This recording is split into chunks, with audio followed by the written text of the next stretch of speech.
Okay, we're live. Hi, this is William Ramsey. Welcome to William Ramsey Investigates. On today's show, I have a very special guest. Comes to us from the UK. His name is Richard Willett. It's Willett, and he is associated with Iconic. He's been working for them for 7 years, and I've been on his show a couple times. We did one back in 2020. Wow. That was on his show Glitch in the Code, and then 2024 I talked about the Pilgrim Society. But it came to my attention that he published a new book. I've been following. He does these great posts on Twitter recently, a lot of stuff about Trump and some of the occult magic stuff that's going on around this crazy administration, what's happening in the world. So I've been following him and I've been retweeting. And then I saw he came out with a new book recently within the last couple weeks. And if you're watching this on my 3 YouTube channels, Rockfin, X, or Rumble, you'll see the cover. And the full title of the book is I Am Immortal, A Death Cult's Quest for Immortality. And his full name is Richard Alexander, or Richard A. Willett. And I have a copy of the book. I've read through it. He also has an act. I listened to a podcast within the last week of him as a guest on Charlie Robinson's macroaggressions. And he talked kind of on some stuff that's similar, but like about his series Making Monsters, which is on YouTube, his YouTube channel. So I'll put links to all of his social media sites, YouTube, the book, which is available now on Kindle and soft cover, his Twitter feed, which I highly recommend. But he also knows some stuff. Like I had a guest on, her name was Sarah McCarthy, about Epstein. So he knows a lot about Epstein and the Zoro Ranch, which I've been studying recently. But it was a book, Blue Butterfly, about the girl's name. I can't remember it right now. But there's a lot of overlaps between his research and mine. I know I've been doing a lot of Epstein stuff recently. I did one last night. I did 3 shows on Epstein on Saturday, so a couple days ago. But check everything out. Again, we're going to kind of cover a lot of stuff. We're going to cover this book. Very important. And the title Death Cult kind of rings a bell with me because I wrote a book called Global Death Cult, published in 2021. So these people are into immortality for themselves and death for the rest of us, or so it seems. But Richard can talk more about that. So Richard, welcome to the show. Thank you for having me on. It's been lovely to chat with you over the years and be kind of around you guys that paved the way before I even came along. So I appreciate you having me on and giving me the platform to speak about my first book, which is something I've wanted to do for a long time. So I appreciate the time and bringing your audience over to my work. Yeah, it's a great book. I highly recommend it. People check it out. Like I said, it's available now. So it was out in the last 2 weeks, but a lot of familiar things are in here. A lot of words. I mean, a lot of themes that I've covered. But maybe for people who aren't familiar with your work at Iconic, you are mainly making videos and things like that behind the scenes, is my understanding. But maybe you could talk about your career, how you got involved with Iconic, and then what led you up to the research and publication of this book, I Am Immortal. Spoke to you before Iconic was born. So we did a Glitch in the Code, which was way back. So I was doing this work for a long time. I have a BA honours in film and TV production, so I come from that kind of a background. So I was going into the mainstream media, but I knew at my mid-20s that wasn't really where I wanted to be. In terms of the news, I was at the BBC, local BBC, and saw it for what it was at that time, being a little bit older than everyone else. So I knew the alternative media was for me. And I mean, that's 15 years ago, so maybe even longer now. So I started my own podcast, Glitch in the Code, and this is again a little bit different for that while back. There wasn't as many at that time, and so I always looked into this stuff most of my adult life, but this started a long way back with me. Then I obviously went into the background a little bit and did more of the video production, the directing, still hosting here and there. But as the years have gone on, I've come back out into hosting the shows a little bit more than just directing and editing, knowing what I know. Over the years was like, I want to speak about these things. So I was one of the founding members of Iconic. I started Iconic with Jamie, Gareth and David Icke and a lady called Gina. We all started it together 7 years ago and it's still rolling since there. So although I don't technically work for Iconic, I'm self-employed. I am one of the founding members and on the board of Iconic. So we built that together as a kind of alternative Netflix really at the time. and it's just grown. So I've been doing a lot. What most of my time has been taken up with that. So to be able to get a book out has been a culmination of the shows that I do on there a week. So I actually do 4 shows on there a week, which is I do 2 documentary shows, Focus, Classified. I do a show called What If, which is more of a comedic look at the conspiracy world and what went on, which we started, me and Gareth Light, during the Rona scam.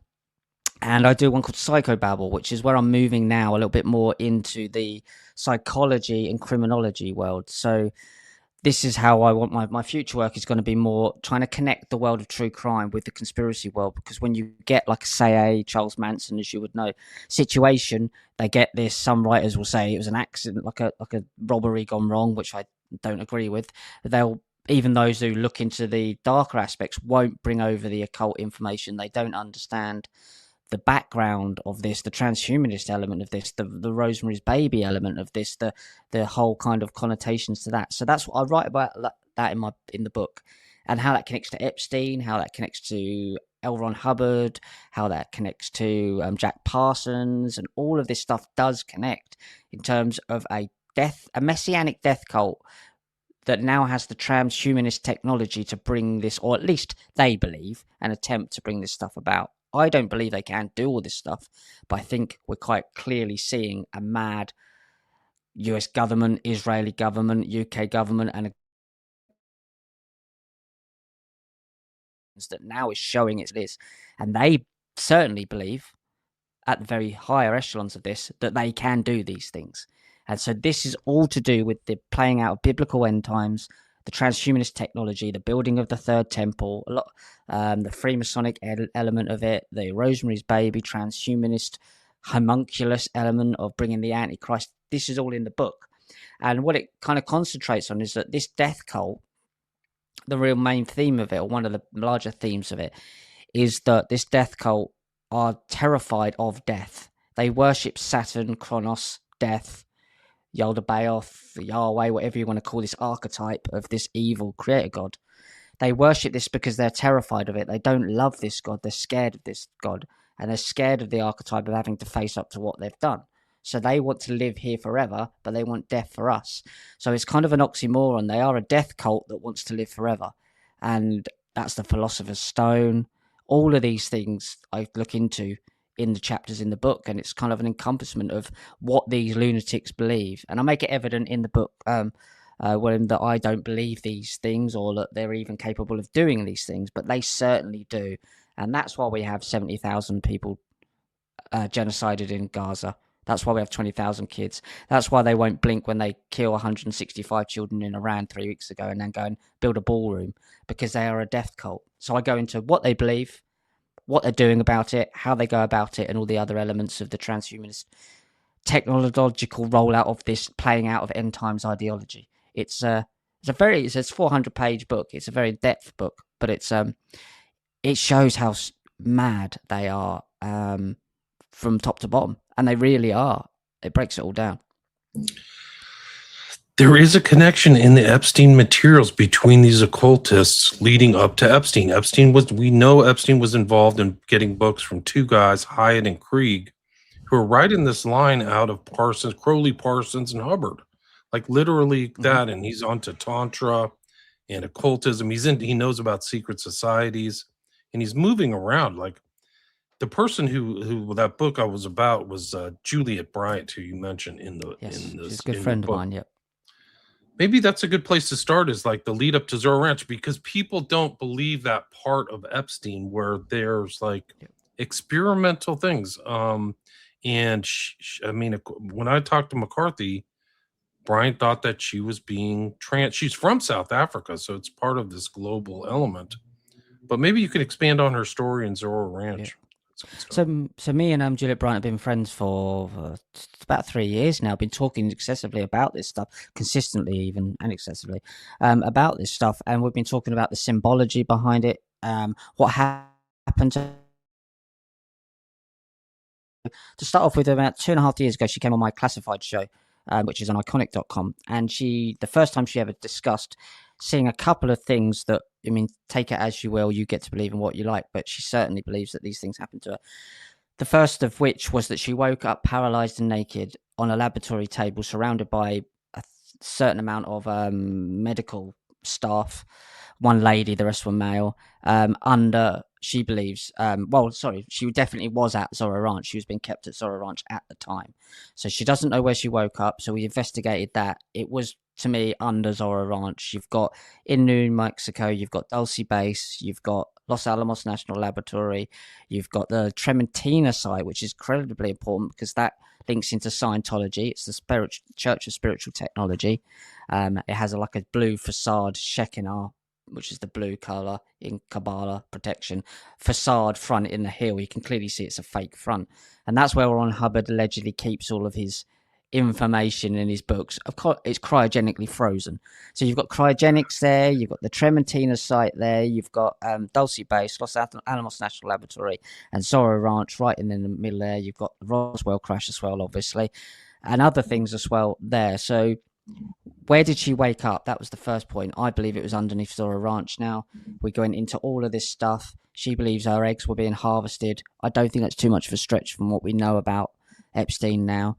So she believes her eggs were being harvested for experimentations and transhumanist experimentations, and I believe it connects into the homunculus, the calipotic shell of the Kabbalah, which is the same thing, and Rosemary's Baby, or the Moonchild, as Crowley called it originally, which is they're kind of the same story, really. When you read them both, they're definitely connected. So I think when you look at it, they're creating some sort of vessel, technologically and biological, like wetware, using the sperm of males collected in such places as St. Bart's, which is the Caribbean islands near St. Thomas, which is near Jeffrey Epstein's island. And we know that people from Abercrombie and Fitch, one of the managers there, was caught for trafficking male prostitutes. Well, no, sorry, male, not prostitutes, male models there, and doing something similar by the looks of it.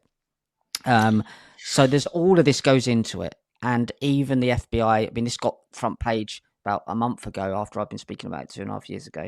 I'm not saying it's because of me. I think it's just the pressure was on from a lot of people starting to look into this. But they went and investigated the FBI, Zoro Ranch. Now, we've heard nothing about this investigation in the last month. Nothing about what they turned up or didn't turn up. I mean, it could be there's nothing to this, but this has gone completely quiet. The two people that ran the ranch, a couple, an elderly couple, forget their name now, but they haven't been seen since 2019. They ran it, and they had a background in using rifles and guns. Someone got accosted on the hills, a walk around the ranch by someone with a gun. It looks like to be this guy, and I forget his name, it'll come back to me later, who ran the ranch. So there's something going on there underground in New Mexico. There's something going on, in my opinion, underground in on the island.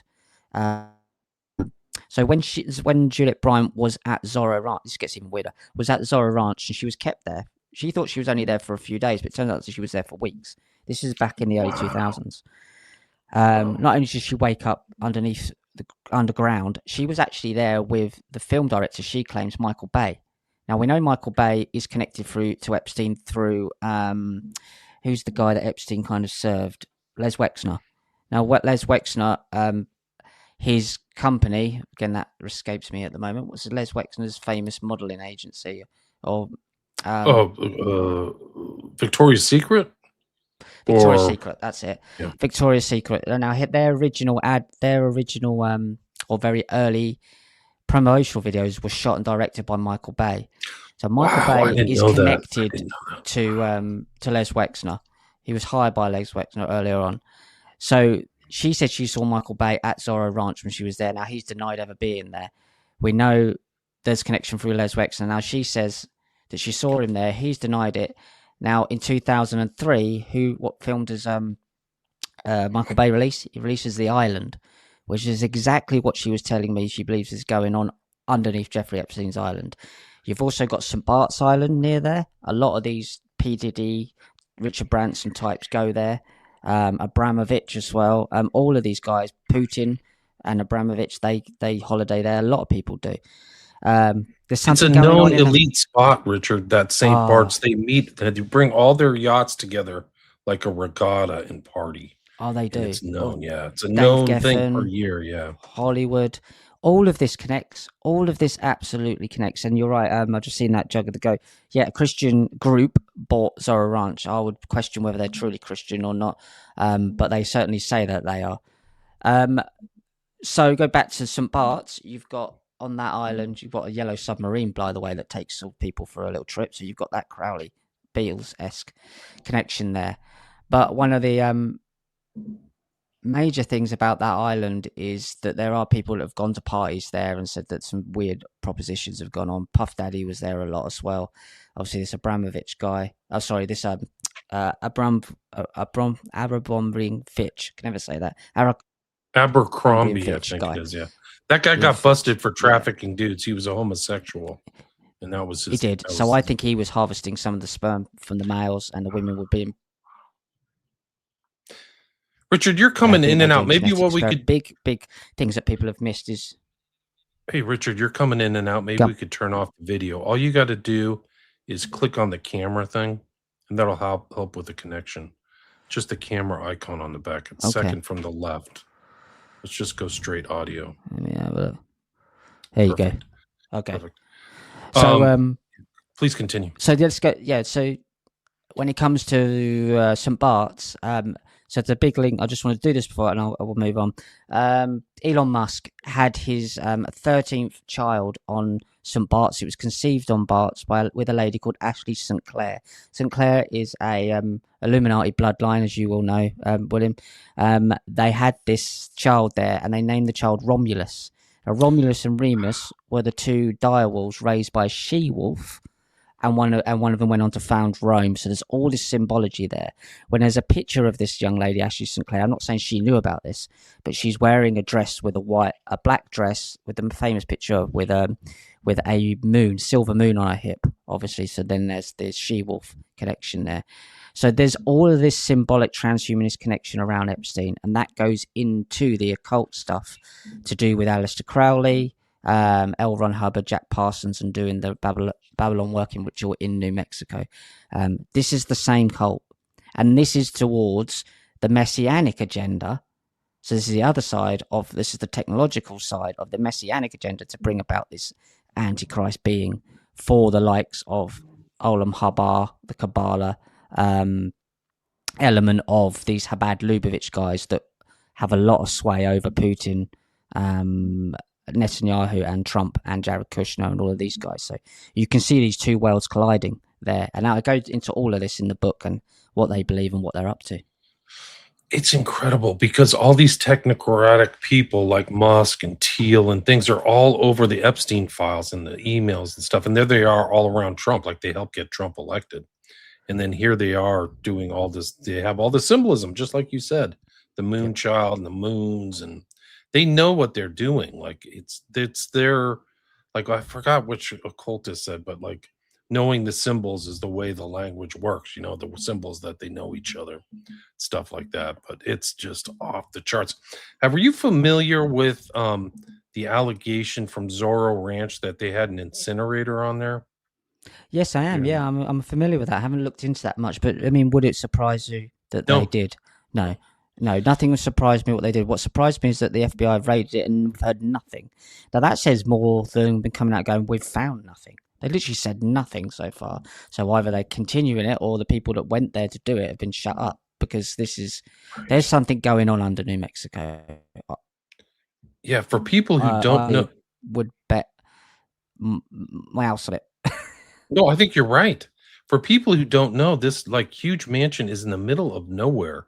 It's surrounded by ownership of land. So even the situation of that mansion is so strange because it's not close to anything else. It just sits alone in its own property. And there's clearly there's an underground pool. Like there is underground elements there. And there's weird things when you're talking about those eggs that Juliet Bryant is talking about. They're talking codes, and I don't know if you've seen this document, but on that file, I think they're talking in codes here. But on that last sentence in this document from the Epstein files from 2011, this is Sarah Kellen, who we know worked for Epstein. It's the only thing we're keeping is the chickens for the eggs and the horses which someone can ride. Right. Yeah, and Yes. so they're talking about eggs, and I believe that these are code words. I don't think. That's the male. That's I've not seen that one. That's fascinating. The horses that could ride would be the stallion, the male, the most fertile male, and that would be obviously the most fertile female for the eggs. I mean, that's quite clear as day, isn't it? That's barely coded, I think. Yeah, I think you're right. I think this is a code. And J.E. much cares what happens to them. He said they just killed them. And they're showing it, quote, show animals. They're either show animals or are they? Why show animals in quotes? Mm, This is yeah. just huge tell to me. Like, so it verifies and corroborates the story of Julia Bryan, in my opinion. Yeah. So Yeah, absolutely. I mean, that's just one element of it, and that's the biggest element that she's come out with. But her own story. I mean, she said it everywhere, and even the mainstream is starting to take her seriously. And she's been doing this. Her story has never changed in the nearly 3 years I've spoken to her. She also said, and then you take this with a pinch of salt. This was fear induced or drug induced. Although she said she wasn't drugged, she saw Jeffrey Epstein shift into something, not a lizard, but an alien type thing at the moment of climax when he was abusing her. Now, take for that what you will, but this is what she's saying. It's not the first time we've heard these things. Could this be an induced incident of trauma? Absolutely, it could be. But she's not saying she doesn't know, but she's just telling you what happened. So that's another element of this stuff. If these people they're doing weird things down there, under New Mexico. And it's the Babylon working ritual of Crowley. This is exactly what it is. This is Rosemary's Baby. This links into the British Royals. That's why you have Andrew there, because when Diana came out with Harry, she was wearing a very similar dress to the Rosemary's Baby dress. Yes, she was. But when Kate Middleton came out with her third child, and I think it was George, but I'm not sure, or one of the children, she was wearing the exact replica of Rosemary's Baby dress. That's not an accident. You don't accidentally do anything in the Royals. Look at their the way they organise every little element of everything to do with their weddings and their ceremonies. Everything is a ceremony. All their life's a ceremony, and we know that. People that listen to your stuff obviously absolutely know that. So she's wearing the Rosemary's Baby dress twice there. And that's not to get that they are doing this antichrist stuff, and I've got enough evidence to convince me anyway. And that has this transhumanist element. Then you have the Charles Manson side of it. There you go, right up there on the screen. Then you have the Charles Manson side of it. Well, Charles Manson comes in. What people don't know that actually he was connected to the Solar Lodge, which was an offshoot of one of these Crowley lodges, and he would have known of the Rosemary's Baby stuff. I'm kind of convinced. I write this in the book. Again, these are theories, but there's enough evidence for you to go and have a look at yourself. He was connected to the Solar Lodge, which was an offshoot of one of these Crowley kind of lodges. And then I believe he thought that Polanski's wife was carrying Rosemary's Baby for real. Obviously, Polanski directed the film Rosemary's Baby in the Manhattan. I believe that he was convinced that when he wrote Pig on the Wall that they were getting rid of the Antichrist child. I completely believe that. That's kind of I don't know if you know this, Richard, but that's the subtext of Rosemary's Baby is the baby is born at the birth of the satanic age, right? That was the whole thing, is like they're bringing the satanic age, was supposedly 1968. So that stuff was around before that. And that Solar Lodge is all verified. There's a woman there. It was in LA. It's by USC. There's stories about him, Manson, being associated with them in the process. Whole stories by Ed Sanders that he was associated with the Process Church. The Process Church sued Ed Sanders to get the Process Church out of his book about the connection. Yeah. So these occult links are there. Yeah, absolutely. And that's quite clearly. So all the other stuff that people are talking about, you're like, you're missing out all of this occult stuff. That's why my kind of job at the moment, or what I want to do at the moment, is trying to connect true crime to this occult stuff, because without it you're not going to understand the Son of Sam murders and all of this stuff, because you're dismissing a hell of a lot of information. And it doesn't matter if we believe that they can do it or not, which I certainly don't believe they can. I've never seen any evidence of it. They do. They absolutely do. So that's enough. And that's why 70,000 people were killed in Gaza, because that Antichrist is the child that they're getting ready to be the Messiah who walks over the hill, at the end there when they play out this end time stuff. It all links. That's why you have Chabad Lubavitch, this messianic sect of Lurianic Kabbalists, which I believe at the very top are Sabbatean Frankists, that are hanging around and telling Donald Trump what to do, just having an influence over him, and Netanyahu pledged allegiance to their end times narrative, and Putin's got a Chabad rabbi as well. Kushner's deeply involved with them. You've got Malay there with them. You've got RFK Jr. with Shmuley. They're everywhere. They're everywhere. This is all They're part all of over the the end administration. times cult. Yeah. It's the Epstein network is there. That's what we found out from the releases January 30th, is they're all in there, Kushner, and they're doing dark ritualistic type stuff with these kids. It's not just what this girl, Juliet Bryant. There are other civil cases where people, I mean, even Virginia Giuffre woke up and said there was a pool of blood. She doesn't know what happened. You know, like she came out of her privates, and there's other people who their babies are being incubated, they're missing, and then so it's like there's two cases of this, like with these young girls, teens are like, where are my children? It's incredible what's going on behind the scenes, and it's true, and I think that's why they're in panic now, because you know, for the FBI to look into it, to get in the Daily Mail, they're really trying to keep a lid on this stuff. And you know what, even if 10% of what I've written in the book is true, that's enough. And the fact is that we know that they're bringing about end times prophecies. We know that Donald Trump's involved with that. We know that Pete Hegseth is talking about bringing about, it's possible. I've just put a video out today, yesterday, sorry, one of these Making Monsters about Hegseth and how he became the monster that I believe he actually is. He talks about it's likely or possible that they can bring about the third temple. These people are talking about these things openly now, so they're racing towards the end of this stuff. So the whole book is about exposing this madness without saying this is not prophecy. These are human beings who are part of a cult, who have been brainwashed most of their lives to believe that they are doing something in the world. Some of them will believe they're bringing about end times prophecies for a positive reason. That's why they use the rainbow and the Kabbalah and the 7 Noahide laws. All of this stuff I write about in the book, the golden age of Saturn, all of it is connected because it is one big cult that are following a story. And then I bring it down to, in my latter work, I talk about psychology of this shared illusions of grandeur, to a very psychological understanding that these people are mentally unwell and they should not be in the positions they are in. The real beast system for me is that we've allowed people, that someone like a Pete Hegseth, who's clearly got complex PTSD, talks about end times temples. You've got Trump there thinking he's Messiah. We've allowed these people that would usually be sectioned even 20 years ago into these positions. Now that's an insanely sick culture. There has to be some people, we have to talk about how sick these people are, but all we get is this nonsense about, like 2 days ago with the another alleged assassination fake. Right. I mean, the guy standing next to him is Oz Perlman, who's an Israeli mentalist. And I don't mean he's off his head, but he probably is as well.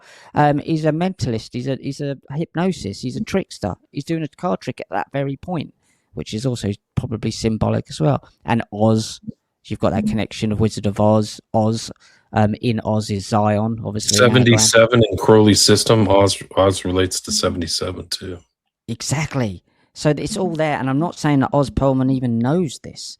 He could just be used as a pawn in that. Even Trump at that point might not even known that incident was going to happen. They don't have to know. Sometimes they will, sometimes they won't. I think when he was doing whole WWE, I've got my ear blown off stuff, fully well known.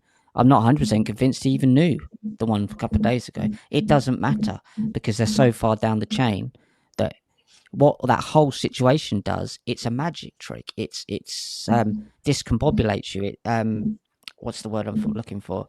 It there's a word that kind of like it causes chaos in the mind, and the whole point is that you have schismogenesis maybe there at that moment. You ever heard the word schismogenesis? I can kind of piece that together, but if you, I'm not actually. What does schizo? That mean? It's like a mix of schizo and genesis, so create schizophrenia. Ah, I'll have to look into that one. It's it creates that moment of shutdown, that fight, flight, freeze, or fawn moment where the information going in is not being judged. That's the whole point. That's what they do. That's how they trick you. Now they've got a magician there, a mentalist at that moment, who's from Israel, by the way. So basically, he's Uri Geller 2.0. Right. Who was just all over UFO and stuff like that. And exactly. fake Because Uri Geller openly bending, tells you he's CIA, he's Mossad. So this guy is possibly Mossad, or if not, he's in line for it. It's there for everybody to see, but people don't want to see, and that's why I put the book needs to go out now. Really, I'm not saying it's going to change the world. I'm not that ridiculous. I'm saying that this is part of us understanding and getting these conversations that we can talk about these stuff without sounding like weird conspiracy theorists, because actually we're not saying we believe them, but look at the evidence that these people do. That's the point. Right. There's tons of evidence for this stuff. The other 2 assassination attempts have involved guys with strange connections to the FBI, and another guy who was close to like hypnotism, involved with Chapman. He literally lived like 5 miles away from the quote hospital unquote where Chapman lived in Hawaii, and then all of a sudden gets shipped out to kill or whatever. Somehow ends up in Florida, supposedly taking a shot at Trump on the golf course. So these are all very important, and they some people have said that whole thing that happened in Butler was fake. I mean, I don't see the truth of that, but I don't know. Could be. Yeah. We don't know anymore. We live in La La Land, and I'm not saying everybody involved with it would even know. It comes from a point where in the hidden, where I believe we're talking about. I do talk about this in the book, in the Triple Crown chapter, the Triple Crown Corporation, I call it, which is the Vatican, Washington DC, and City of London. I think there's black nobility bloodlines, Venetian bloodlines that do know that what's going on to a certain degree, and some of them might even believe they're working for demonic entities. They could well believe that. I'm not saying they are, but who knows what they believe. Does it really matter at the end of the day, because the outcome's the same?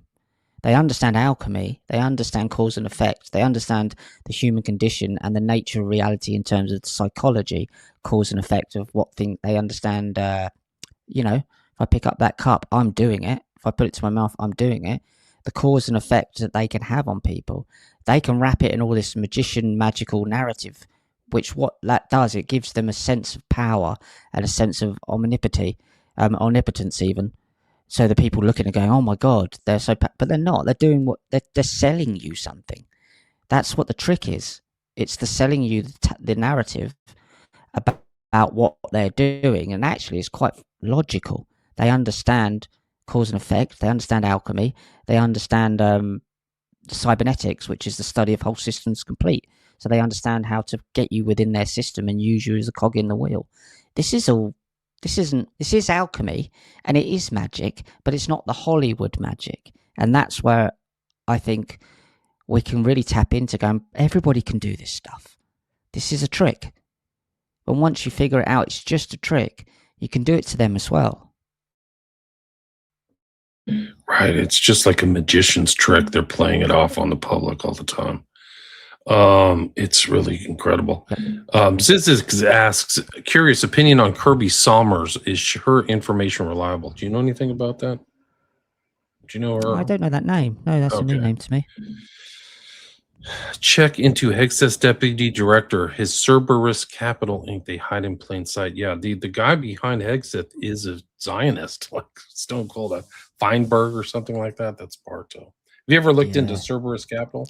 I haven't. Again, that's one I need to look into. Thank you for that, because I will look into that. I've obviously looked into Hegseth's past in terms of his because the way I do the Making Monsters is more about the psychological makeup of these, and what I'm trying to do with that is take away some of the conspiracy, only to the sense that people can look at them and go, yeah, okay, I can see these people are mad, nuts, how they became insane, and we shouldn't have them in power. So it's more of a reach outside the conspiratorial world to bring people in a little bit and bring the worlds closer.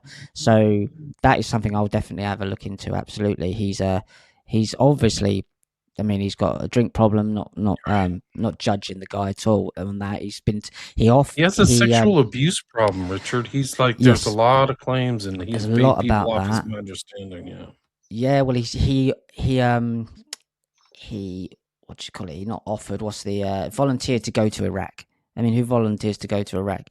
He believed in all that 9/11 stuff and what it was, and he's playing that out. And I think he's got to the point now he's so destroyed, he's become a sociopath, which the difference between a psychopath and a sociopath is psychopath is usually genetically born that way to a certain degree, whereas sociopath becomes very similar, but they become that over a certain amount of time. So you have some complex PTSD there.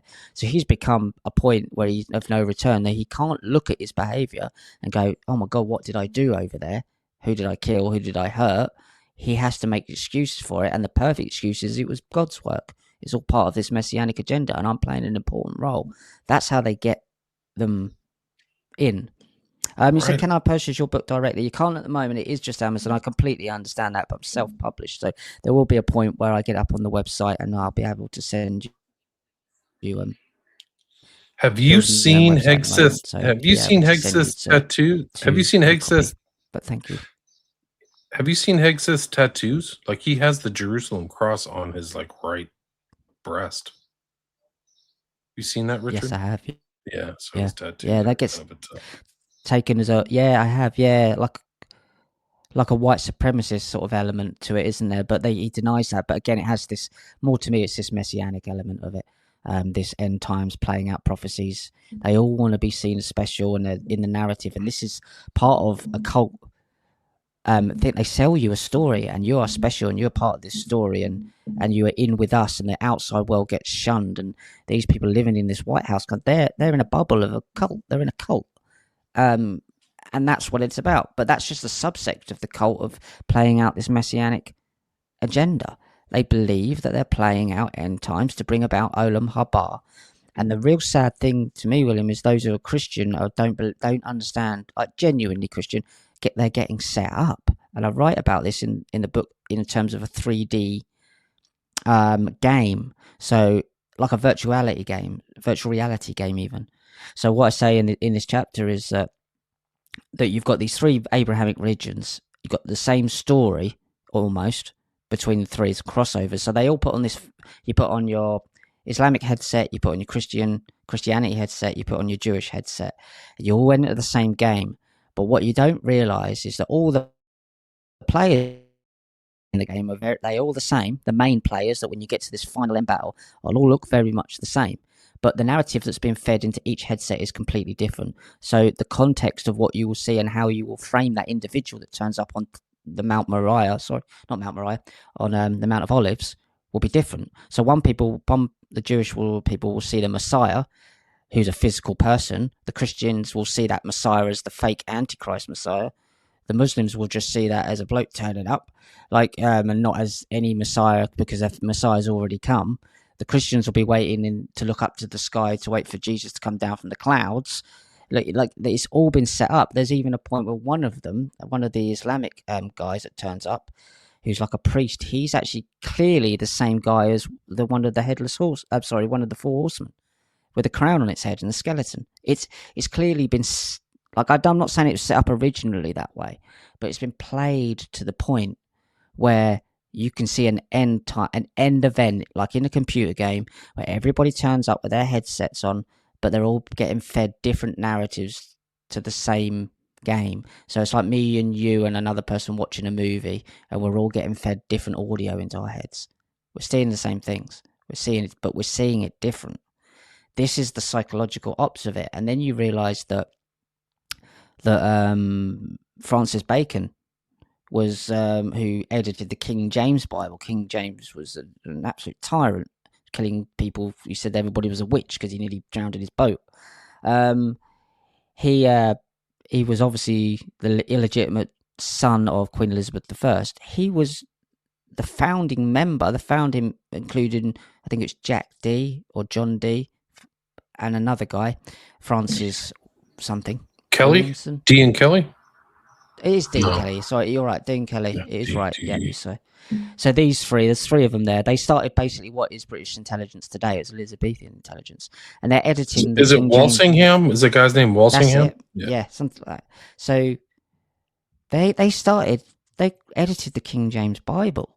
These are in British intelligence. What are they doing editing the Bible? So you got see, this whole thing evolves around each other, and it's very. If you take away the magical element of it, the Hollywood element of end times prophecies, actually quite logistical. How they've created this cult over, I would say, thousands of years, but at least since the late 1700s, that's how this modern day version of this cult has come together. Right, and it's all elite and stuff. And at the end of the book, you mentioned a group that not a lot of people know about, the Collins Elite. Can you talk about that? Yeah, the Collins Elite. So this is guys that basically I was writing all this stuff, putting this stuff together on my own, and I hadn't heard of the Collins Elite till very towards like recently, really towards the end of the writing the book.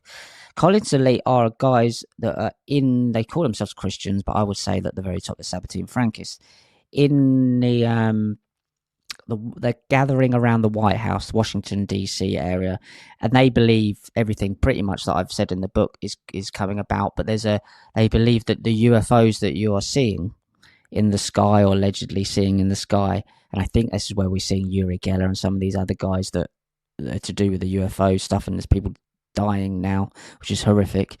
They say that these UFOs are actually demonic entities, not UFOs, technological UFOs. They're demonic entities coming in from a different, not reality, a different, what do you call it, like through a portal. In a Dimension? Dimension, that's the word I'm looking for. So they're coming from a different dimension, and this all plays into this end times Revelations 9/11. It's the guy Abaddon from the bottomless pit, that situation. So you can see it there coming together. So that plays an element of it. I'm not saying I'm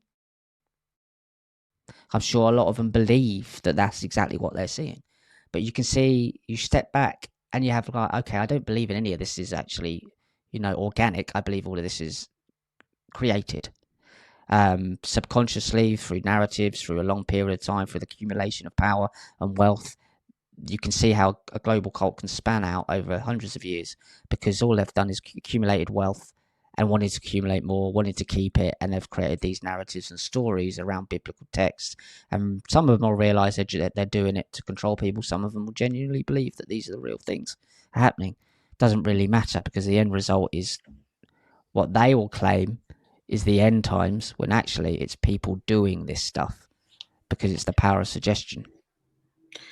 Right, and the Sabbatean Frankists, isn't that the concept where they sin to bring about the conditions for the Messiah?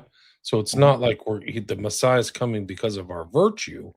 It's that we're trying to create the most wicked thing so that our Messiah shows up. Isn't it something like that? Is that right? Yeah, it's the redemption through sin.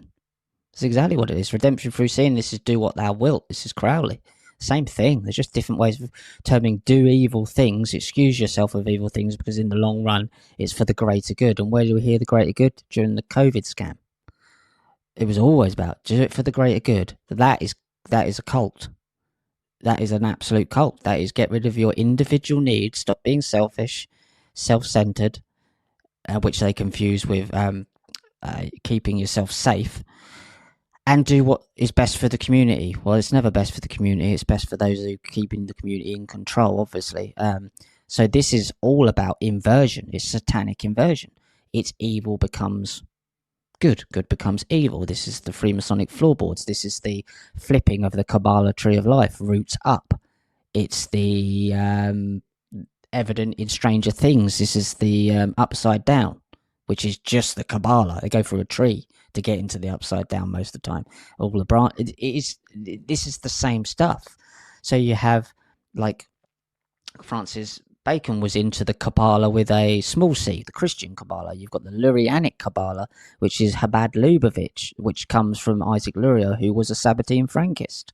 You've got even connections to Epstein and the Sabbatean Frankists. So all of this is in, as I say in the book, I try and tie it all together, because it's a study of a global death cult who don't want to die because they're scared of the God, because most of them believe that this God, the Old Testament God, is their real father figure, and if they don't get it done on time, he'll come for them. So you have the Christians being scapegoated. Now, when you look at the timing now, you're looking at about 200 years before they believe it's the end of the sixth day. Now, if you're reversing this in terms of inversions, that the satanic cult is, which is just inversion. So if you've got the 6 days of creation, and humans were created on the sixth day, and on the seventh day, God had a rest because he was knackered. If you're going backwards the other way, well, when will humans need to be deleted? Well, on the sixth day. Well, they believe they're in the year 5,785. That's exactly what, or 5,786 now. So that don't leave them long to get this plan in place. Because if they don't get it done by the end of the sixth day, they believe that they want that 1,000 years with Christ there, that they'll be punished. So they're using us as the scapegoat for their sins. They're doing everything that they can to bring this about under the guise of creating a new world somewhere over the rainbow, the 7 Noahide laws, all of this stuff. And it's called Olam Haba, they call it. But the Christians will call it the Golden Age. And, you know, but it's the same thing. It's the same play. And it has a time span of 6,000 years, which is the 6 days of creation, the 7-day off, and the 8th day is the new world. It's Olam Haba. It's this new week. This is the way that works, and you know this stuff. So 7 and 11. 11's the wickedest number. Right. You got 9/11 president. So you got the 54th president, 9, which is Trump, and the 57th, which were 57th, 54th and 57th president. These are 9/11 presidents. You've got the 954, and you've got the 57th, which is the 11th. 9/11 president, Abaddon from the bottomless pit. There's Twin Towers coming down, Yakin and Boaz. All of this stuff goes into all of this narrative. They're playing this stuff out, and they believe that if they time it and they get all of this symbology in the way, it gives them some sort of power to make these things happen. And in a way, it does, because it convinces enough people to go along with it. But what people don't realize is that it's your energy that's being used. There's no magic going on here. This is just mind stuff and manipulation. So the outcome's the same, and it is magic in that sense, but magic has been given this Hollywood feel when actually it's practical magic. Right. Did you ever listen to Trump say 93 3 times before he was supposedly shot at Butler? No, I didn't. What's that about? I'll send you that video. It's incredible. Like, if you really watch, he's like 93, 93, 93, which is the shorthand for Love Under Law, Love Under Will by Crowley. It's off the charts. You cannot believe it. But great talk, Richard. Great to have you. It's been too long since we talked. We're at the 50-minute mark. Is there anything you'd like to add? Anything I missed? Where can people find you? Where can people find the book? You can go on Amazon and get the book. Yeah, I do purchase on Amazon. But I'm self-published, so you can get the Kindle, the ebook there and the paperback there. And obviously, I'll be doing more books of this in the future. You can head over Patreon. I know you got the link there for my Patreon and support me there. And there'll be paid section there soon with some exclusive content going behind the wall, but it's all free at the moment. And YouTube, Richard Willett Conspiracy, or you can find me on Substack, which is what is that? It's Some May Conspire. Just put Richard Willett in Substack. You can find me on X, Rich. But most of my content, or a lot of my content during the week, goes on iconic.com. So I have 4 shows go on there a week. So I'm really making a lot of content. But if you come support me on my YouTube channel, my book, and Patreon, they're the 3 that I really would appreciate at the moment, because I'm trying to build those ones. I will put links to your YouTube and Patreon. Brandon asked, how connected is Richard Branson to Epstein? He seems to have disappeared from the media. Do you have any thoughts on that? Yeah, Richard Branson, I think he was incredibly connected. He's got his Necker Island, which was used for a few of these World Economic Forum type conferences. Necker Island is not that far from Epstein's Island at all, and St. Bart's. They all holiday down there. Now, I think he's obviously into submarines. I think Ghislaine Maxwell's Terramar thing was to do with actually there's stuff going on underwater. There's a possibility of that there as well. So he's in with submarines and stuff going there. He's occult to his core, absolutely. Now, I don't know if he's in with done anything illegal. Can't say that at all. But when he was younger, he was caught. He was brought up in a fairly wealthy family, by the way. But he was caught trafficking, I suppose it's not the right word, black market records across the border. And he was caught with doing this when his early days of his record stores before Virgin. Now, they, instead of getting a long prison sentence and even a criminal record, they let him off because obviously who his family were, he got a slap on the wrist, no criminal record, so he could go on and make companies. Remember, this is the 70s, so a slightly different world. And he, I believe, was owned from that point onwards with Virgin Records. All of this stuff, he's been owned from that day forward because they said, look, okay, you've done something wrong here, we've got you. Now you come work for us and we won't give you a criminal record. You'll be able to set up your companies and we'll support you for all of this. And I think it's quite evident that he's completely involved with all of these guys in whatever way, but absolutely. And his island is something that we should be looking at as well. That's not that far from Epstein Island. And I think underwater, the Terramar project was a cover for them using submarines and looking into submarine technology. Definitely, a lot is going to come out around those things. Yeah, so I think he's heavily involved, but to what degree, I don't know. But he's definitely an occultist, in my opinion. They're all down there. They all have islands. Epstein, Biden, Yes. Branson, Nygaard, the Copperfield. It's incredible. Lizzie asks, is entrepreneur Brian Johnson the don't die guy who wants to stay alive till he's 140 or whatever? Is he part of the transhumanist cult? Do you have any thoughts on that? I think This is the guy who's is that the Netflixing? I've not seen that guy. Yeah. He's the guy who looks like he's always like he's trying to like biohack himself to live forever or something. Yes, I know who you mean. Let me just check it. Now, I think he's got Brian Johnson, Don't Die. Yeah, I think he's the guy. He does the Netflix thing, doesn't he? He's got a Netflix show out or something, a Netflix film out. I'm not sure. I've not seen his thing. What I can say is I don't know about him specifically, but the narrative that he's pushing absolutely is part of it. Now, he doesn't need to know anything about any of this stuff to be pushing that narrative without even knowing it. And I think that's something we can connect back to the true crime stuff. These guys don't necessarily have to have a clue about what they're playing into. I mean, I would be naive to think that me putting out some of this information doesn't play into the hands of what they want sometimes. I mean, I'm sure it does. You can do your best to try and navigate that, but if you're fully self-aware, you have to realize that, everything comes with a negative and a positive, a polarity. Everything has, so they can use information in either way. So I think he's, pushing the agenda, whether he knows it or not. Well, I know he is because we know what the outcome is. Absolutely, I believe he is. Right, I think he takes his son's blood daily, I believe. Well, if he takes his son's blood, then he's obviously not right. But yes, I have seen this guy. Yeah, he knows what agenda he's pushing, that guy. But how much he knows and where it fits into this overall agenda I talk about in the book, I would be surprised if they know that much. I think that's like, and I'm not saying I've got everything right. I'm not saying this is kind of like a doorway into going to look into your own stuff and your own investigations, but there's enough here to go. There's something going on here, and it has something to do with this messianic agenda. Perhaps he's been promised a place in the next arc in the cube of Enoch or the new Zion city. Who knows? But it's not normal, is it? Using your son's blood. It's not. It's all so strange. These people want to be immortal and then kill the rest of us off. Like it's really like Georgia Guidestones type stuff.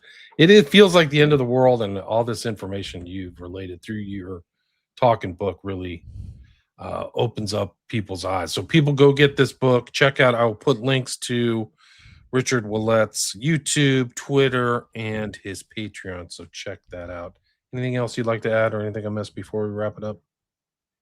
No, just say thank you for everyone to listen to me ramble on about this weird stuff. No one else will listen to me, William, around here. You just talk to this stuff and you find yourself. Actually, I think I would like something is that this stuff, take it with remember these people are mad. Don't let it drive you mad. And also don't let it turn you into something that you're not.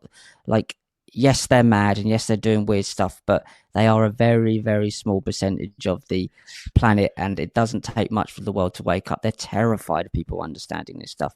Don't turn into what they want you to turn into. it's actually quite a funny and enjoyable, beautiful world. This is a very small gaggle of lunatics that won't last much longer. They're running out of time in their own fantasy narrative.